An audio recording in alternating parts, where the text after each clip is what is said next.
Metro రైలు మేము గచ్చిబౌలి నుంచి శంషాబాద్కు metro రైలు మంజూరు చేయడమే కాదు, టెండర్ కంప్లీట్ చేసినాం, పైసలు మొత్తం పోగు చేసినాం, టెండర్ పూర్తయింది.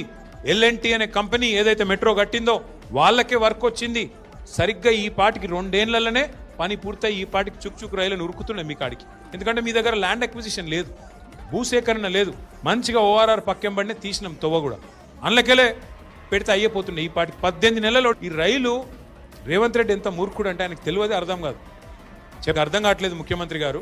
అది ఎయిర్పోర్ట్కు రైలు అంటే ఎయిర్పోర్ట్కు పోయేటోడు ఎక్కడ రా అయ్యా, మధ్యలో నర్సింగ్ ఉంటుంది, బద్వేలు ఉంటుంది, మధ్యలో బండ్లగూడు ఉంటుంది, ఆడ ఉండేటోళ్ళు ఉంటారు, ఎక్కేటోళ్ళు దిగేటోళ్ళు, ఇటు వచ్చి ఎయిర్పోర్ట్కి పోయి ఎయిర్పోర్ట్కి వెళ్ళి వచ్చేవారు రారు అని చెప్తే మేమే బెబ్బెబ్బే తెలియదు పీకదు. ఇంత అన్యాయమా? రాజేంద్ర నగర్ నియోజకవర్గం బాగుపడుతుందంటే నీకెందుకు బాధ? ఆయనకి ఎవడో చెప్పిండట రేవంత్ రెడ్డికి, నా భూములు ఉన్నాయంట,